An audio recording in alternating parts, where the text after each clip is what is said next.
Hey everybody, Preston Poulter here with Pocket Jacks Comics, and today I wanted to talk about role-playing games, which is something I grew up really very passionate about, and quite frankly, I miss having a group to play with. But there's this article in Bloomberg Business Week, so, well, we know role-playing games are getting pretty big when they're branching out or when they're receiving press in a non-gaming related publication. I talk about the rise of the professional dungeon master. So, what this article goes on to talk about are how a variety of people in a variety of settings, one of them being a pastor, by the way, who has a 4-day Dungeons and Dragons Christian fellowship that he hosts that, I don't know, charges somewhere around like $500 a head or something for this 4-day retreat. And then there are other stories that I may go through them. But essentially, there are various people, Twitch streamers, pastors, people who will host D&D parties, or come to your business and do a D&D networking seminar for $500 or something like that, and it's talking about how people are taking their role-playing skills and charging money for them. And I think this is an awesome thing. This is the free market at work. This is how capitalism works and why communism will always fail. Because if someone values something, someone should be willing to pay for something. In this case, as the article notes, and I've noticed this for a long time myself, people willing to be the one running the game are certainly far more scarce than people who are just there to play the game. Really, it doesn't take any prep time to play the game, but in order to be the one running the game, well, you gotta typically buy the module, or at least write it yourself, in which case you're either paying money or investing your own time and creating this adventure ahead of time. And the more prep work you put in, the better the player experience typically. And you also have to be pretty good at managing people and kind of managing different personalities. It's a skill set unto itself. So it is a special talent. Why shouldn't people be able to pay for it?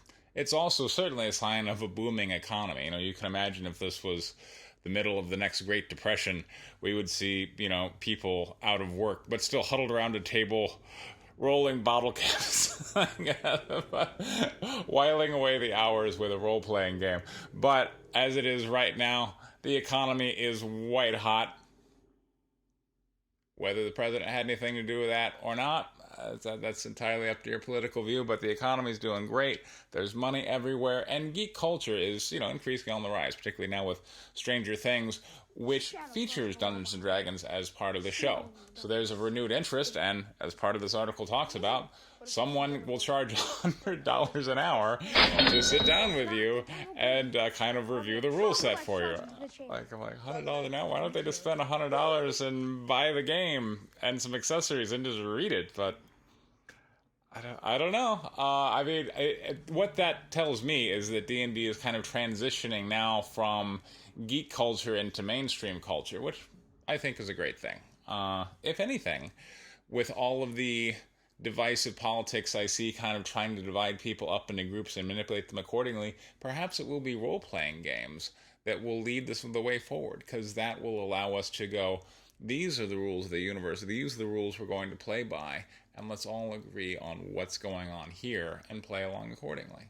And the article does talk about how it's a chance for players to now kind of put their imaginations to use and develop cooperation. Really, I think role-playing games are a great thing. And I was glad the article mentioned that a pastor is running a Dungeons and Dragons related seminar. And by the way, it doesn't have to be D&D. It could be Pathfinder. There are several role-playing systems. It could be GURPS. I have the Dungeon Fantasy box. I just don't have any GURPS players to play with. I would teach it to them, but then I'd have to get better friends, because the friends I had the last time I ran a game like this is... Anyway, they didn't get along. And that's the thing, it requires a certain amount of maturity. So, really, I think role-playing games may be the answer towards overcoming civil strife. We'll see. Or it could be a key to your side career. This one woman noticed that, just on Twitch and whatnot, that there were a lot of players, but few GMs, so she just started going, okay, I'll run a 4-hour slot and I'll charge $10 for it.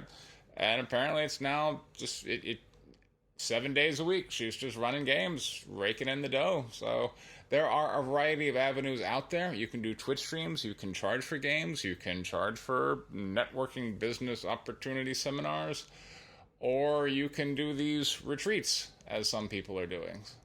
Not to mention, there's all kinds of merch you can do. You can write novels. I bought one recently off of the Table List, a Los Angeles networking thing. I don't know what to call it, but a Los Angeles networking email list. That's what I should term it. Where a writer came up with a world that he told in both comic books and then a tie-in to his own version of Starfinder. So Starfinder being a sci-fi version of Pathfinder, being a variety, being a variation off of D&D. So just think of it as D&D in space. And, he came up with this sci-fi world, translated into comic books, and then translated it into a module. I wish I could think of it off the top of my head, but I can't. Sorry, he doesn't get a plug. But there is a link to this article down in the description, as well as a link to my campaign for White Lily, my story of the deadliest female fighter pilot in history. I would encourage you to take a look at both. I will be going to Tokyo and Tulsa this weekend. That's why I packed up my other banner. I'm going to be there with my daughter. We're going to be having a great time. She loves conventions and cosplay, and she's very excited. She is also teaching me kind of how the world is changing, because she's meeting people that are kind of internet famous through Instagram, and she's getting her own Instagram following and now TikTok. And so the internet and games and geek culture are having a huge impact, and maybe that might be the answer to multiculturalism going forward. We will have to see. Meanwhile, this has been Preston Poulter with Pocket Jacks Comics. Thank you very much for your time.